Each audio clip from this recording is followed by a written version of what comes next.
ఇంట్లోకి రావాలని మనం చేస్తున్నాం. కళ్ళను మంచి ప్రార్థన చేసుకుందాం. బహున్నతులమైన మా దేవా, కృప కలిగిన మా తండ్రి, నల్లగా తిరిగినది సెలవుచ్చినట్టు ఈ భూలోక జీవితం యవన కాలంలోనే నేను మరి పూర్తి చేసుకొని ఏ ఉద్దేశంతో మీ పిలుపునందుకుని మీ సన్నిధానం చేయడంలో కట్టల కృపవరం కాదు దేవాన్ని మీకెత్తిని ప్రతిదినం జ్ఞాపకత పూర్తిగా ఈ ఆరాధనలో మేమందరం ముందుకు సాగుతుంటున్నారు. విడవడిన తల్లిదండ్రులు, విడవడిన సహచారి, పిల్లలు, అన్నదమ్ములు, బంధువులు, రక్త సంబంధికులు అందరినీ జ్ఞాపకం చేసుకుని ఆ బిడ్డ లేని లోటు ఈ కుటుంబంలో మీరు తీర్చగల దేవుడు నమ్ముతూ ఈ బిడ్డ ఆత్మకు నిత్య విశ్రాంతిని గ్రహించి విడవడిన కుటుంబానికి ఆదరణ దయచి ఈ ఆరాధన అంతట్లో మీరే మాకు ముందండి ఆది నుంచి అంతవరకు నడిపించి ఘనత మహిమ ప్రభావాలు పొందుకో యేసు నామమున వేడుకొనుచున్నాం తండ్రి. ఆమేన్.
మహిమాలో నాయనతో నుండే చాలు ప్రియ యేసు రాజును నే చూచిన చాలు మహిమాలో నాయనతో నుండే చాలు నిత్యమైన మోక్షము నందు చేరి నిత్యమైన మోక్షము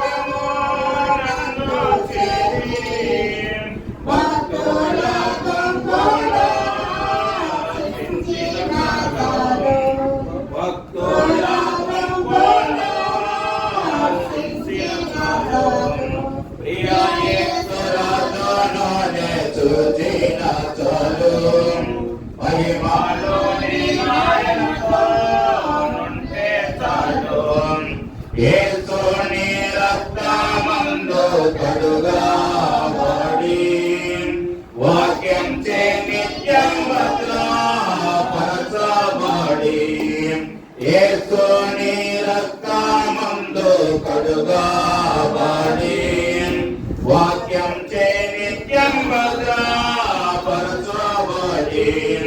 నిష్కళంక పరిశుద్ధులతో పేదన్నేను నిష్కళంక పరిశుద్ధులతో పేదన్నేను బంగారు వీధులలో తిరిగేదాను బంగారు వీధులలో తిరిగేదాను ప్రియ యేసు రాజును చూసిన చాలు మహిమలోని ఆయనతో నుంటే చాలు దూతాలు వీణాలను మీటునప్పుడు గంభీర చేయగలడు లోకనప్పుడు దూతాలు వీణాలను మీటునప్పుడు గంభీర చేయగలడు లోకనప్పుడు హల్లెలూయా పాడుచున్నాం హల్లెలూయా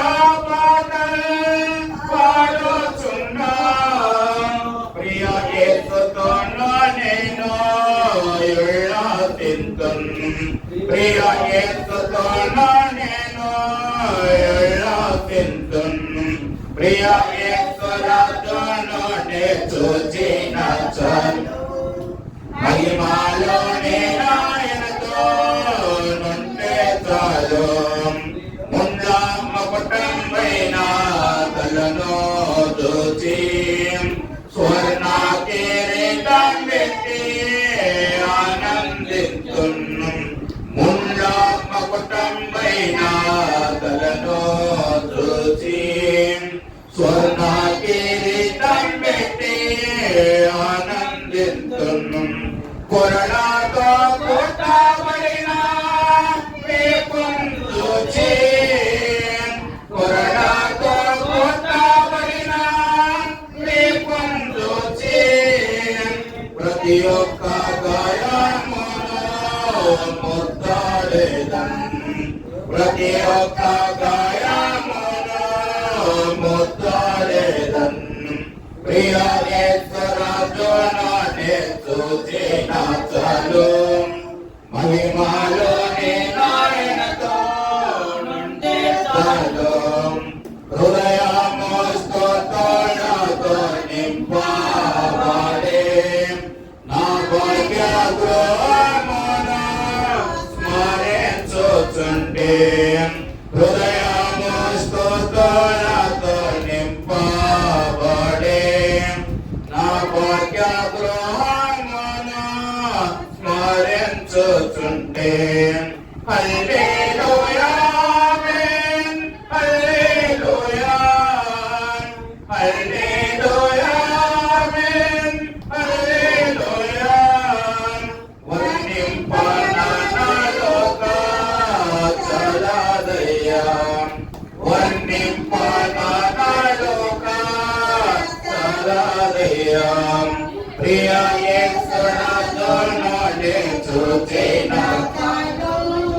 మహిమలోని ఆయనతో నుంటే చాలు ఆయా పోరాయపడు ధ్వనించును ఆయా సాయముడు తేలుతుందో ఆయా పోరాయపడు ధ్వనించును ఆయా సాయముడు తేలుతుందో తండ్రి నా కన్నీటిని తుడుచునెప్పుడు తండ్రి నా కన్నీటిని తుడుచునెప్పుడు ఆశతో వేచి ఉండే నా హృదయము ఆశతో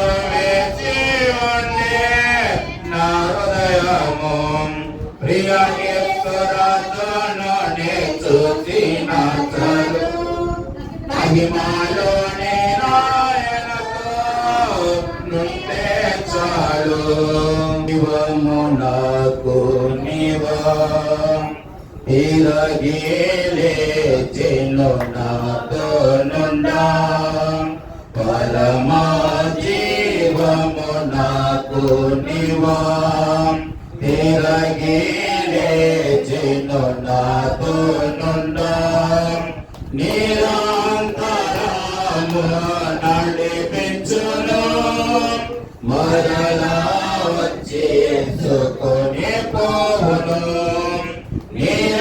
నిరంతరము నడిపించును మరలా వచ్చేసుకొని పోవును యేసు చాలును చాలును యేసు చాలును చాలును ఏ సమయమైనా ఏ స్థితికైనా నా జీవితములో యేసు చాలును సాతాను శోధన అధికమైన సోమశిలత సాగి వేదను సాతాను శోధన అధికమైన సోమశిలత సాగి వేదను లోకము శరీరము లాగినను లోబడక నేను వేదను లోకము శరీరము లాగినను లోబడక నేను వేదను యేసు చాలును చాలును యేసు చాలును చాలును ఏ సమయమైన ఏ స్థితికైనా నా జీవితములో యేసు చాలును పచ్చిక బయలులో పరుండజేయం శాంతి జలము చెంత నడిపించును పచ్చిక బయలులో పరుండజేయం శాంతి జలము చెంత నడిపించును అనిశము ప్రాణము తృప్తి పరచును మరణలోయలో నన్ను కాపాడును అనిశము ప్రాణము తృప్తి పరచును మరణలోయలో నన్ను కాపాడును యేసు చాలును చాలును యేసు చాలును చాలును ఏ సమయమైనా ఏ స్థితికైనా నా జీవితములో యేసు చాలును నరులెల్లరూ నన్ను విరచినను శరీరము పల్లి కుసించినను నరులెల్లరూ నన్ను విరచినను శరీరము పల్లి కుసించినను హరించినన్న ఐశ్వర్యము విరోధి వలె నన్ను విరచినను హరించినన్న ఐశ్వర్యము విరోధి వలె నన్ను విరచినను యేసు చాలును చాలును యేసు చాలును చాలును ఏ సమయమైన ఏ స్థితికైనా నా జీవితములో యేసు చాలును ప్రేమించెను నాకింతగానో కరుణించెను నా యేసుడు నా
అధ్యాయము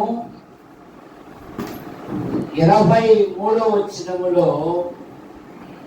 అతడు సేవ చేయు దినములు సంపూర్ణమైనప్పుడు తన ఇంటికి వెళ్ళాను. మన ప్రియులు భర్తల దేవదానం గారు ఆయన భార్య, వారి కుటుంబ సభ్యులలో పెద్ద కుమారుడు వాళ్ళంతా ప్రభు యొద్దకు చేర్చబడ్డారు.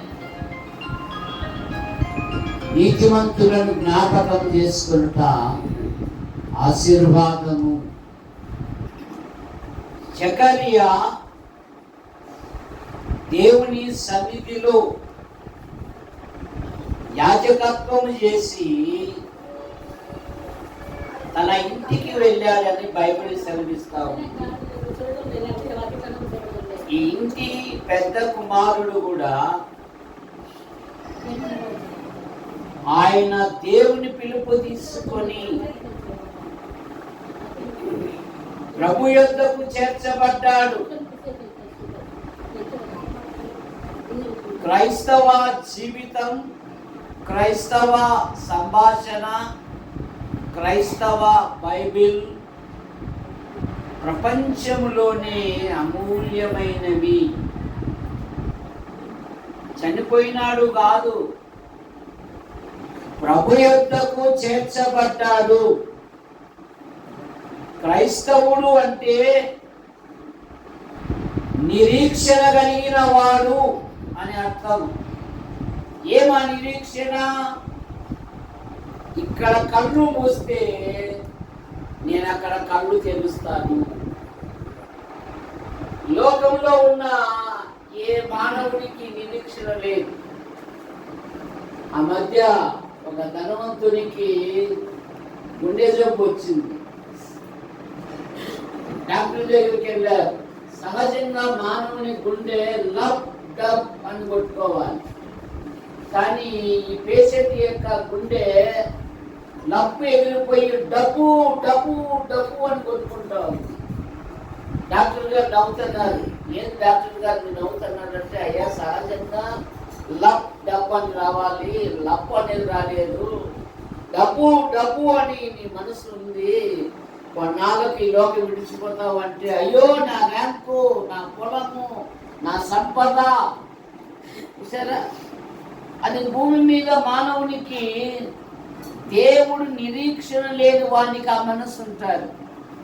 కానీ దేవుని యందు నిరీక్షణ కలిగిన క్రైస్తవుడు ఏమంటాడంటే, నేను ఇక్కడ కళ్ళు మూస్తే నేను అక్కడ కళ్ళు తెరుస్తాను. అబ్రహాము దేవునికి నమ్మకమైన మనస్సు గలవాడు. దేవుని పిలుపు లోబడ్డాడు, విశ్వాసముతో వెంబడించాడు, 7 ఆశీర్వాదాలు పొందాడు. అబ్రహాము లోతు కలిసి నివసించలేనంత విస్తారమైన సంపద వారికి ఉంది. కానీ అబ్రహాము మనస్సు ఎబ్రీ పత్రిక 11:10 దేవుడు దేనికి శిల్పియు నిర్మాణకుడై ఉన్నాడు, పునాదులు గల ఆ పట్టణము కొరకు అబ్రహాము ఎదురు చూస్తూ ఉన్నాడంట. సంపద మీద లేదు మనస్సు, పరలోకం మీద మనస్సు. అందుకే నూతన నిబంధన బైబిల్ కూడా ఏం చెప్తుందంటే, మీరు క్రీస్తునందు లేపబడిన వారైతే పైనున్న వాటిని వెదకుడి అంటుంది బైబిల్. పైనున్న వాటి మీద మనసు పెట్టుడి అంటుంది బైబిల్. పైన సంపాదించుకోండి అన్నాడు యేసు ప్రభు.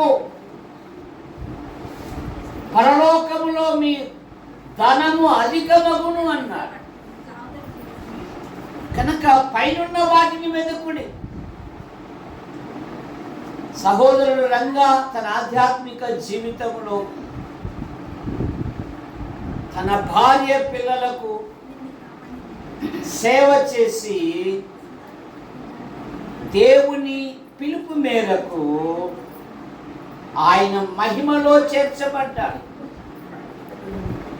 మరి సజీవులుగా ఉన్న మన పరిస్థితి ఏమిటి? మనం పరలోకానికి వెళ్ళగలమా? 2వ కొరింథీ పత్రిక 5వ అధ్యాయం 1వ వచనములో భూమి మీద మన గుడారమైన ఈ నివాసము శిథిలమైపోయినను చేతి పని గాక దేవుని చేత కట్టబడినది నిత్య నివాసమైన నివాసము మనకు పరలోకములో మనకు ఉన్నది. ఒక పట్టణం, మనకు ఒక పట్టణం ఉంది. ఆ పట్టణమును ఏ మానవుడు కట్టలేదు, దేవుని చేత కట్టబడినది. అందుకే యేసు ప్రభువారు అన్నారు, నేనే మార్గము సత్యము జీవమునై ఉన్నాను, నా ద్వారా తప్ప ఎవరును దేవుని యొద్దకు పరలోకానికి రాలేరు అన్నారు. కనుక ఆయన యందు విశ్వాసం ఉంచాలి. మానవుడు పాపములో పుట్టి పాపములో పెరిగి పాపములో జీవిస్తూ పాప పరిహారము కొరకై అనాది నుండి అనేకమైన ప్రయత్నములు చేస్తున్నాడు. మానవ ప్రయత్నములు దేవుని దృష్టిలో మురికి పేలికలు గనుక, అయ్యో నేనంతా దౌర్భాగ్యులను, ఇట్టి మరణమునకు లోనగు శరీరము నుండి నన్ను ఎవరు విడిపించును?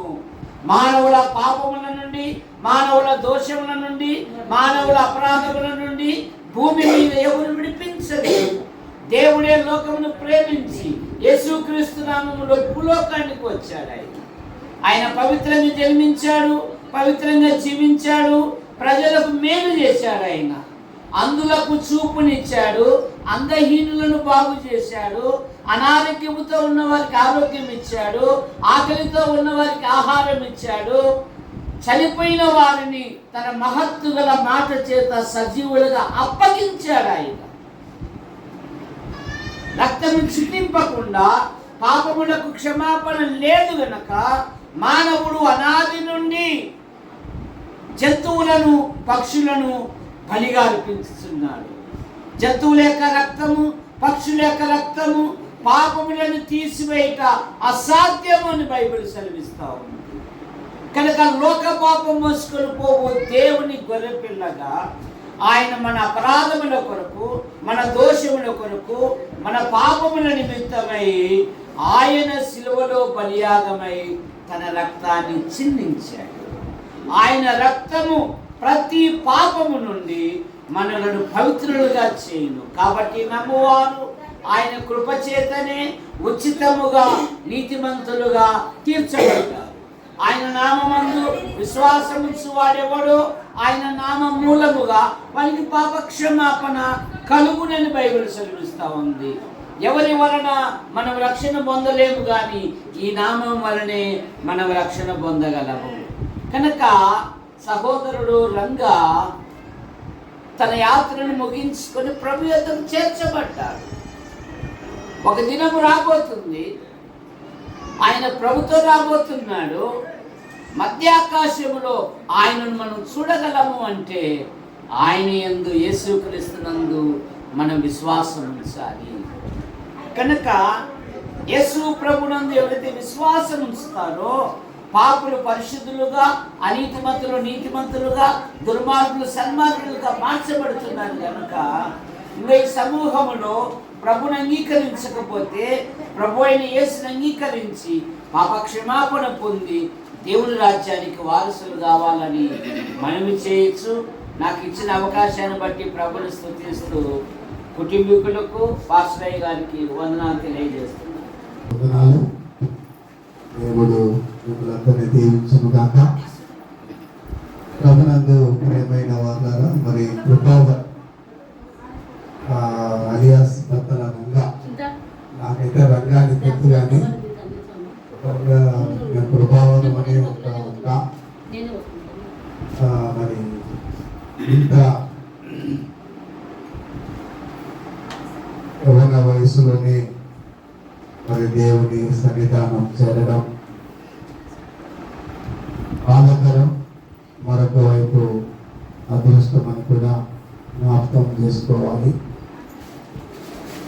ప్రియమైన దేవుని బిడ్డారా, మరి మానవ జీవితంలో మరణం అందరికీ ప్రాప్తిస్తుంది, మరణం అందరికీ వస్తుంది. అయితే ఈ మరణం మనిషికి ముగింపు కాదు, మరణం మనిషికి ముగింపు కాదు. ఎవరికి ముగింపు కాదు అంటే దేవుని నమ్మిన బిడ్డలు, రక్షణ పొందిన బిడ్డలు, క్రీస్తు రక్తంలో కడగబడిన బిడ్డలు. ఈ మరణం మనిషికి ముగింపు కాదు, ఇది మనిషికి కొనసాగింపు. మనిషికి కొనసాగింపు, ముగింపు కాదు, కొనసాగింపు. అంత మాత్రమే కాదు, మరి దేవుని బిడ్డల మరణము అన్నటువంటిది మన జ్ఞాపకం చేసుకుంటే క్షయమైన శరీరం విడిచిపెట్టి అక్షయమైన శరీరం ధరించుకున్నాం. హల్లెలూయా. ఇప్పుడు మనందరికి చిన్నలు వస్తున్నాయి, ఎంత పైన వేసినా ఇది క్షయమైన శరీరం, ఇది మట్టితో చేయబడిన శరీరం. మట్టిలో కలిసిపో, మట్టిలో కలిసిపో. మరణించిన తర్వాత మట్టి శరీరాలు ఉండవు. మరణించిన తర్వాత ఏ శరీరాలు ఉండవు చెప్పండి? మట్టి శరీరం ఉండదు, మహిమ శరీరం. హల్లెలూయా. అక్షయమైన శరీరం. ఇప్పుడు బద్దల కృపావర్ మట్టి శరీరం పక్కన పెట్టి మహిమ శరీరంలోకి ఆయన ప్రవేశించారు. కాబట్టి విడబడిన ఆయన భార్యకు ఆదరణ, జన్మనిచ్చిన తల్లిదండ్రులు నిజంగా ఆ గుండె శోకం. నేను వాస్తవంగా దానమైన ఇళ్లలో సంబరమైన కార్యాలే చేస్తా. పుట్టినరోజులు, మనమలు పుట్టినరోజు, మనవరాలు పుట్టినరోజు, ఇంత తొందరగా ఈ దుఃఖకరమైన ప్రార్థన ఈ ఇంట్లో జరుగుతుందని నేను ఊహించాను. నేను కూడా చాలా బాధపడ్డా. ఏది ఏమైనా మన కాలగతులు యెహోవా వశం. మన కాలగతులు ఎవరి వశం? దేవుని వశం. దేరాజు ఎన్నాళ్ళు ఉండాలనో, రంగా ఎన్నాళ్ళు ఉండాలనో, సాలమోను ఎన్నాళ్ళు ఉండాలనో, దానవయ్య ఎన్నాళ్ళు ఉండాలనో, అది ఆయన చేతులు ఉండాలంటే ఏం లేదు. నేను నాకు స్ట్రోక్ వచ్చి పడిపోయి మరణపు అంచుల మటుకు పోయి తిరిగి మళ్ళీ బతికొచ్చినాక ఒకసారి నన్ను నేను చూసుకునే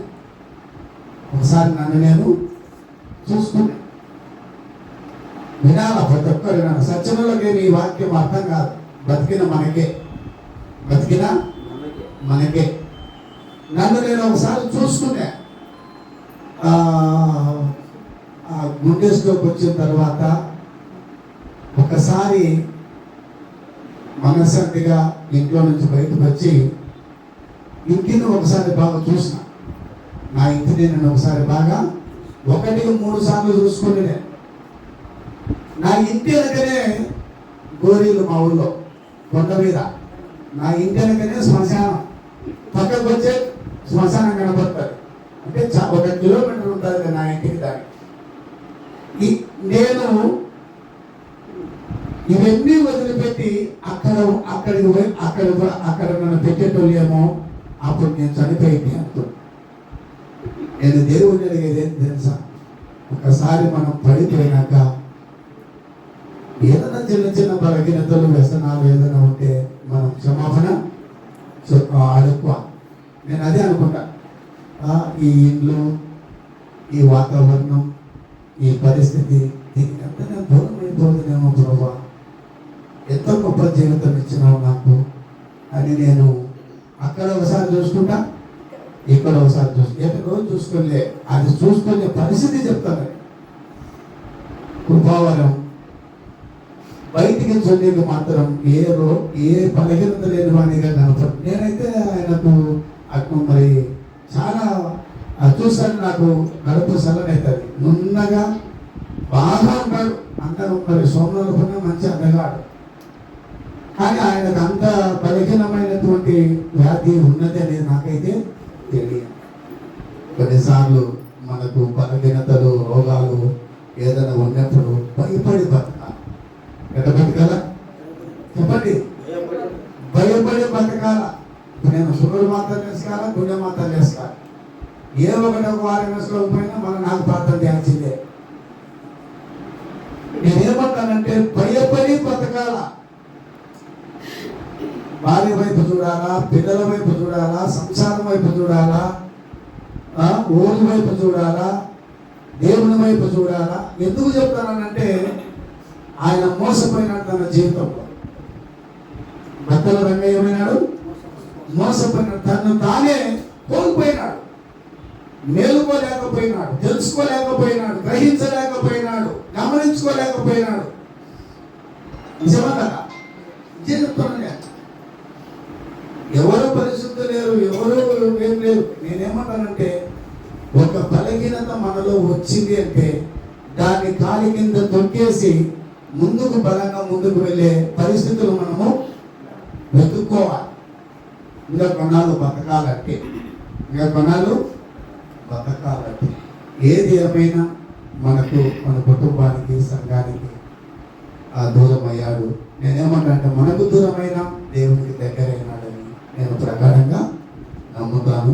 ఆయన ఆత్మకు శాంతి అనుగ్రహించి విడవబడిన సత్యమణికి, తల్లిదండ్రులకు ఆ శోకం, ఆ వేదన, మనం ఎన్ని ప్రసంగాలు చెప్పినా, ఎన్ని మాటలు చెప్పినా మనం తీర్చలేం, తీసుకురాలేం. కాబట్టి ఏది ఏమైనా నేను సృష్టించిన వాడు నీకు భర్త అయి ఉన్నాడని వాక్యం సెలవిస్తుంది. కాబట్టి నిరీక్షణతో మరి తల్లిదండ్రులు అయితేనే, భార్య అయితేనే, పిల్లలైతేనే, అన్నదమ్ములు అందరూ మరి ఒకనొక దినాన ఆయన రాజ్యంలో, దేవా నీ రాజ్యంలో నువ్వు ఉండే స్థలం మరి మేము చూడగలుగుతామన్నటువంటి నిరీక్షణతో, విశ్వాసంతో, ప్రార్థనతో నిజమే మరి ఈ స్థితిలో నుంచి కోలుకొని తేరి బయటపడాలంటే చాలా టైం పడుతుంది.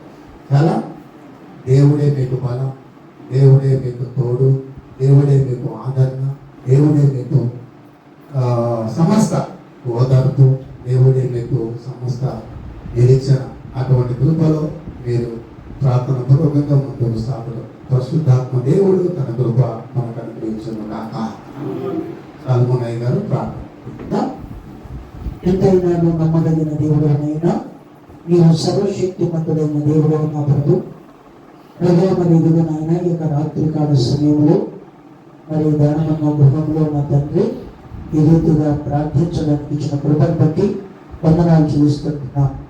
ఈరోజు నా తండ్రి ప్రభా అది 11 దినాల జ్ఞాపకార్థం కూడడానికి నేను చేరవచ్చినప్పుడు జ్ఞాపకం చేసుకోండి ప్రభా. మరి ఇంతవరకు నాయన తండ్రి నేను దాసుడు పక్షాన్ని నిలబెట్టుకొని ఇద్దరిని ఆదరణకరమైన మాటలు నీ దాసుల ద్వారా మాట్లాడి హెచ్చరించినందుకై నీకు స్తోత్రాలు, వందనాలు చెల్లిస్తున్నాం. ఒకరి తల్లి ఒకరిని ఆదరించినట్లుగా నేను నిన్ను ఆదరిస్తాను అన్నావు. ఇదిగో నా ప్రభు, ఈ కుటుంబానికి ఆదరణ ఎంతైనా అవసరం, సమాధానము ఎంతైనా అవసరం.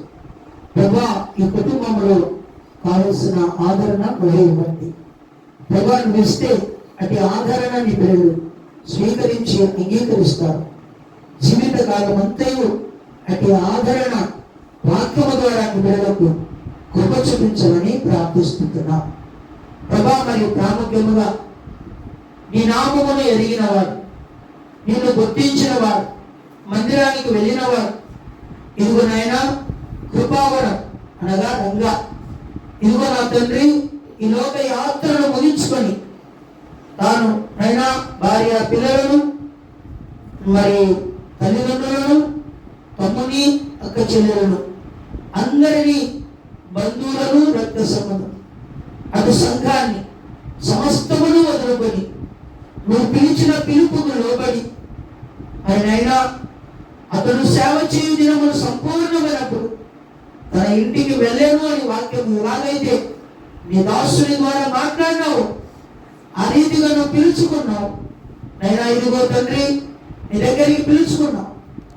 మరి నైనా ఆ కుమారుడు లేని లోటు, కుటుంబంలో నా తండ్రి భర్త లేని లోటు, తండ్రి లేని లోటు ఆయన పిల్లలకును అటు భార్యకును నువ్వు తీర్చాలి.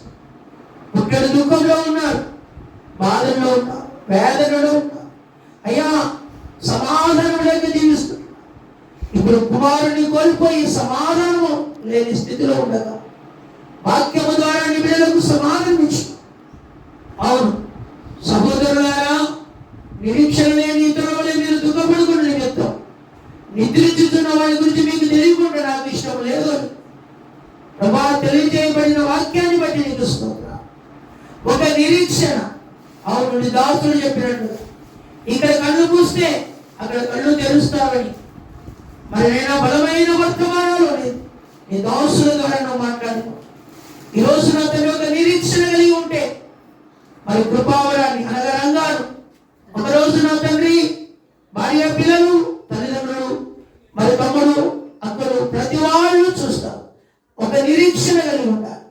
ఈ రోజు నా తండ్రి నీ నామం కలిగిన వాడు ఇదిగోనైనా మహిమ లోకములోనికి నీ దగ్గరికి నువ్వు పిలుచుకున్నందుకై నీకు స్తోత్రాలు చెల్లిస్తుంటున్నాం ప్రభా.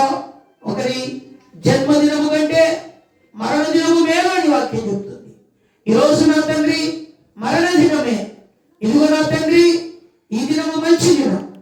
ఇదిగో ఒకటి కోల్పోతే మరొకటి అదే పరలోకం, అదే నిత్య రాజ్యం. నాయన ఈ లోకంలో భౌతిక శరీరాన్ని భూమికి అప్పగించి ఆత్మని సన్నిధిలో చేర్చుకున్నావు.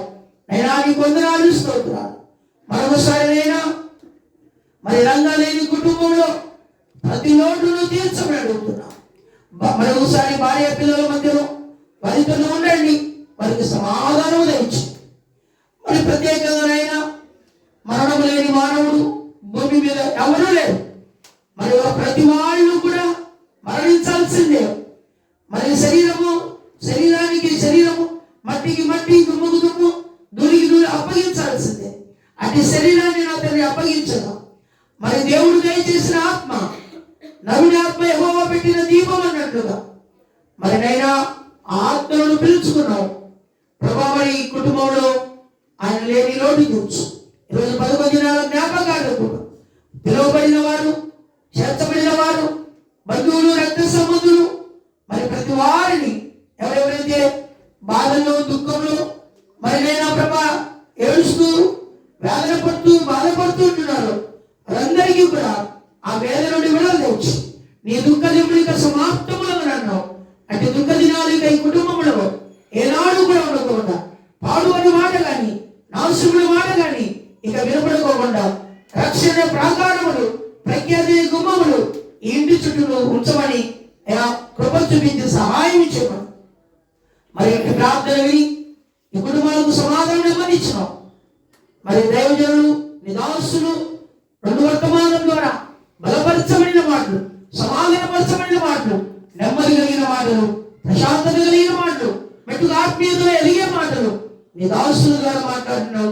విన్న మాటలైన ప్రతి వారు హృదయంలో భద్రపరుచుకొని ఒక నిరీక్షణ కలిగి యేసు ప్రభువు వారు ఎలా చనిపోయి తిరిగి లేచినాడు, మరి లాజరును ఎలా లేపినాడు, ఆ రీతిగా నా తండ్రి కుటుంబ సభ్యులందరూ నమ్మి విశ్వసించి ఒక నిరీక్షణ కలిగి మేము కూడా కృపావరమును రంగాను ఒక రోజు చూస్తామని యొక్క నిరీక్షణ కలిగి జీవించడం కృప చూపించమని మెట్టుకు నువ్వు ఇచ్చిన రక్షణ దాన్ని గట్టిగా పట్టుకొని మెట్టుకు ఆత్మీయంగా ప్రతి ఈ కుటుంబాలను ముందుకు తీసుకెళ్ళి ప్రభువులో ముందుకు తీసుకెళ్తూ ఆధ్యాత్మికంగా ముందుకెళ్తూ దేవునికి సాక్షి కలిగి ప్రభు యొక్క రాజ్యము వచ్చే వరకు ఆయన యొక్క మీ కుటుంబస్తులందరూ వారి యొక్క నిరీక్షణ కలిగి జీవించి మెట్టుకు ఆత్మీయంగా ముందుకు తీసుకెళ్ళమని ప్రభు జీవన సమృద్ధిగా తెచ్చమని కుటుంబాలు యేసుక్రీస్తు నామమున అడిగి వేడుకుంటున్నాము తండ్రి. ఆమేన్. పరలోకమందున్న మా తండ్రి, నీ నామము పరిశుద్ధపరచబడును గాక.